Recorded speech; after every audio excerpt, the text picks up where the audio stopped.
kapuso karong buntaga, ipakita ka nato sa atong bisita ang bagong abli nga pasilidad sa Dakbayan sa Davao nga mao ang Mental Wellness Center for the Homeless. Kini sumala ang labing unang pasilidad nga moatiman sa mga taong dunay mga problema sa pangisip nga naglatagaw sa kadalanan.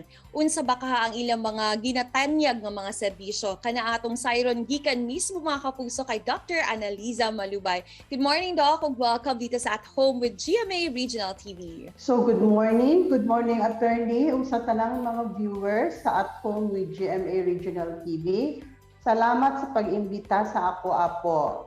Doc Annaliza, karong hingpit na nga magamit kining Davao City's Mental Wellness Center, pwede ba nimo nga ma-explain unsa ang mas lawom nga tahas ani nga pasilidad? Mental Wellness for the Homeless is a halfway home or a facility that caters to our psychotic background. So, unsa man ipasabot sa halfway home? So, kanang halfway home, ang atong mga clients, dili sila admissible sa hospital. So, discharge sila sa hospital and yet, dili pa po sila makauli sa ilang balay. Okay, most probably, wala sila balay or ang ilang manifestations na apagihapon, so dili pa sila pwede gud mahatod sa balay. Kaya sa ato sila halfway. Unsa po ang mga ginatanyag nga serbisyo sa maong pasilidad, Doc? Ang atong gina-cater po, kani iklaro na ko niha kay basin na makadungog ang word nga homeless, kanang daghan nag-refer nga homeless. Katugay mga homeless nga naay psychosis. So, kung sa Tagalog pa, ginatawag na taong grasa, kung sa Bisaya pa, katong mga homeless na, sorry for the term, katong buang, ginatawag ganin nilang buang. So, naay problema gid sa pangisip. So, sila ang atong gina-cater. Unsa po ang sistema ninyo sa pag-admit sa mga taong dunay problema sa pangisip, Doc, nga nagalatagaw sa kadalanan? Naatay protocol na gina-follow para hapsay ug hanay ang atong pagpadagan sa atong nga program. So kung namin makita nga mga homeless psychotic youth na clear-cut din siya nga homeless, na wala din siya mga relatives, atong i-notify ang atong barangay or kung gabi na or late na sa police, atong i-notify po ang police. And then ang police na po ang mag-coordinate with social worker or QIT sa pamaagi unsaon kay pag ma-pick up na po nila ang client, diretso na sila po sa mental hospital or IPBM para i-assess. Now, kung ang client violent din siya or aggressive, dili na i-admit sa atua. Sa IPBM sana siya or mental hospital i-admit. Kung medyo dili na siya violent or aggressive, tsaka pa nato siya dawaton. Okay? So isa po sa importante, attorney, nga dapat dili lang ang ato ang citizen ang mo pick up sa client, diba? Si violent ba or aggressive, so masakitan sila. Good news gid kaayo na, Doc, no, aron gid mahatagan og saktong pag-atiman kining mga naglatagaw nga dunay mga mental problems. Alang sa mga homeless, Doc, after sa ilahang treatment, ibutang nato okay na kining pasyente, hangtod kanon sa sila pwede nga magstay sa maong facility. Pag ma-okay na sila, permi nato na sila gina-interview, no? Kita kauban nato ang atong social worker. And then ginapangutanan nato na sila about sa ilang family, and then ato nang i-trace.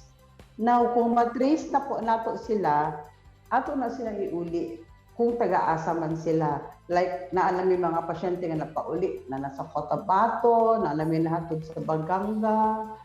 So, daghan na tagnahatod na out of Davao City. So, ato na silang i-endorse. Ang mag-endorse is ang social worker, ang nurse, na agutay team para i-explain po sa family sa mudawat kung saan dapat himuon para mas maasikaso siya, mas maatiman, mas masakta nila ang kondisyon sa ilang pasyente.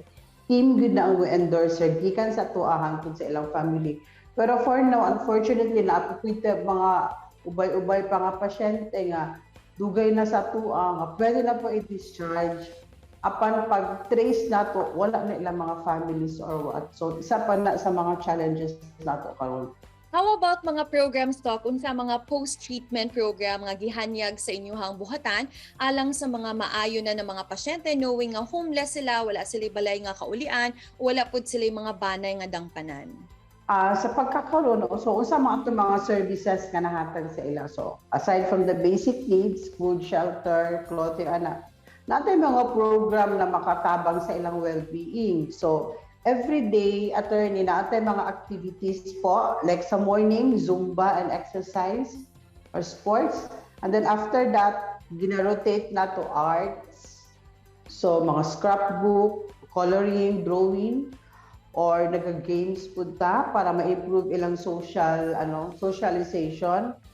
Naga-music, naga-video, okay? Ginapakanta na to sila. And of course, kanang every under mga relaxing movies at ginapatanaw sa ilang mga activities, okay? So hopefully, maka-coordinate po ta with TESDA and other NGOs para makahatag po ta og mga livelihood program sa ilaha. Pero for now, kadto lang po muna ang atong mga services na mahatag sa ilaha, attorney.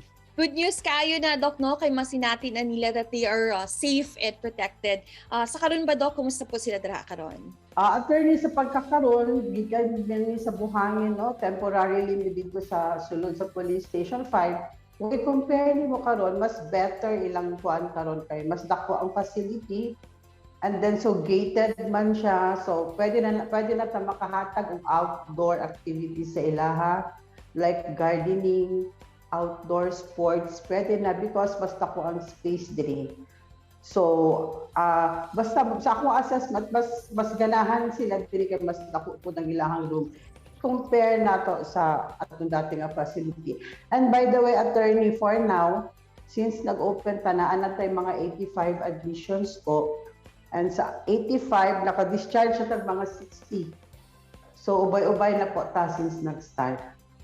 Doc, your message din po or kung doon na ba kay mga panawagan naman sa tanan natong mga kapuso viewers nga dunay kaila nga homeless o kabalay nga dunay mental problem, go ahead po.